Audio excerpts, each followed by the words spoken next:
Welcome to Table for 92, element number 29, copper. It's number 29 because it has exactly 29 protons within its nucleus. For copper, we're making a venison liver and chorizo open-faced sandwich with a side of fried oysters.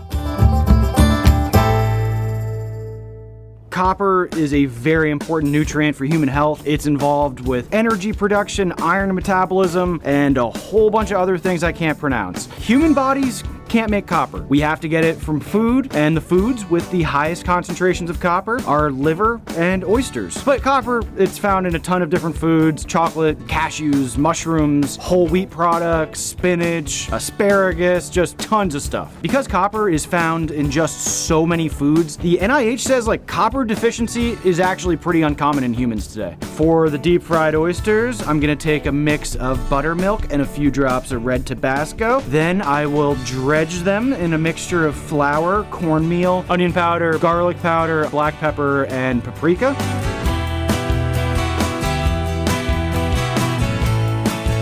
The name copper is derived from the Old English name copper, which was actually derived from the Latin aes cyprium, meaning a metal from Cyprus. The spelling that we know, C-O-P-P-E-R, was first used around 1530. Now, copper is one of the 9 elements known to ancient peoples. But you always have to remember, ancient peoples had no concept of individual elements, and were mostly under the thought that the entire universe was made up of the 4 elements: earth, wind, fire, and water. Copper would have simply been part of the earth.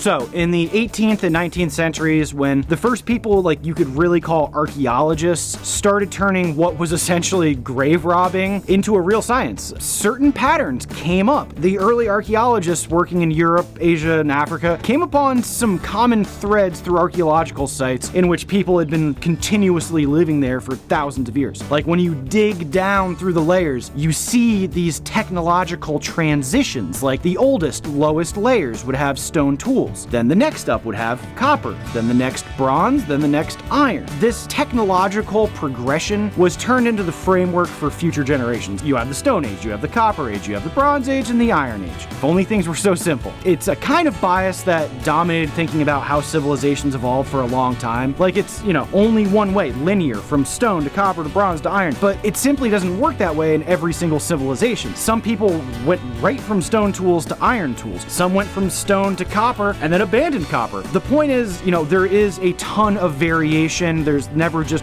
one linear way. If you open up an old history book and go to the part about the earliest civilizations, they will almost always talk about the areas around modern-day Iraq, the so-called cradle of civilization, or the Levant. They'll say that's where people first started farming, first started living in cities, first started using metal tools. That's not totally accurate. This copper nugget is from Michigan. Copper nuggets like this are found all over the Great Lakes, and this probably is the first place people started using metal tools around 9,500 years ago.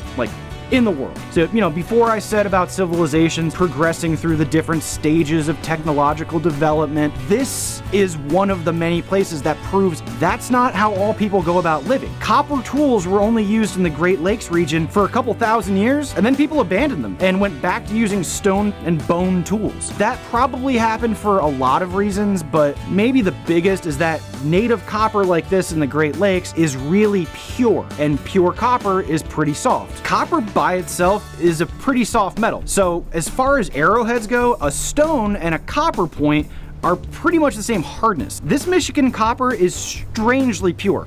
99% pure copper, so it is actually softer than stone arrowheads. I know from personal experience, it is a lot easier to fashion a stone arrowhead than to shape and sharpen copper. Other places in the world that mined copper early on had copper that was less pure than the stuff in Michigan and Wisconsin, which actually makes it harder. When you find copper that has high amounts of tin or arsenic, it actually is much harder than the near pure copper, found in Michigan and other places. Bronze is 9 parts copper, 1 part either tin or arsenic. They are still extracting native copper around the Great Lakes. Since the 1840s, about 12 billion pounds of copper have been mined out of the Upper Peninsula of Michigan. That's equivalent to 800,000 T-Rexes worth of copper from an area pretty small. maybe about 1.5 million Jabba the Hutts, somewhere in there. Copper also actually does have pretty incredible medical properties, like it's antimicrobial, it kills viruses. That's why doorknobs are made of brass,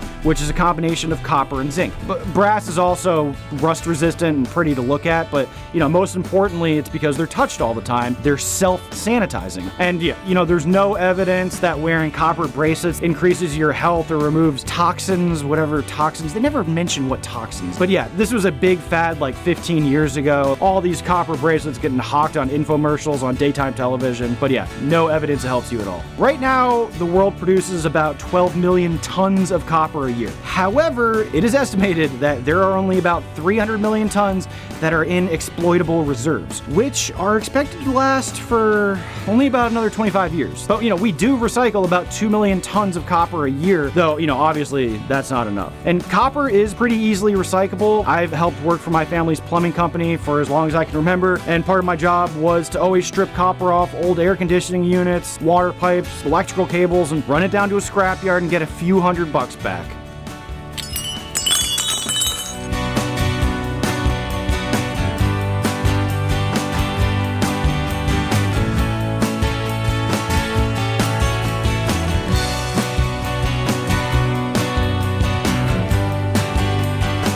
So copper is life as we know it. We need it for nutrition, we need it for electricity, we need it for water pipes, but we really don't need those silly copper bracelets. Oh yeah, that's some good copper. Thank you. See you next time.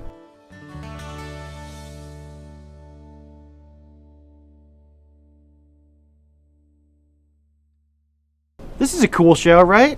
You like this show? Just click that subscribe button, just clickety click.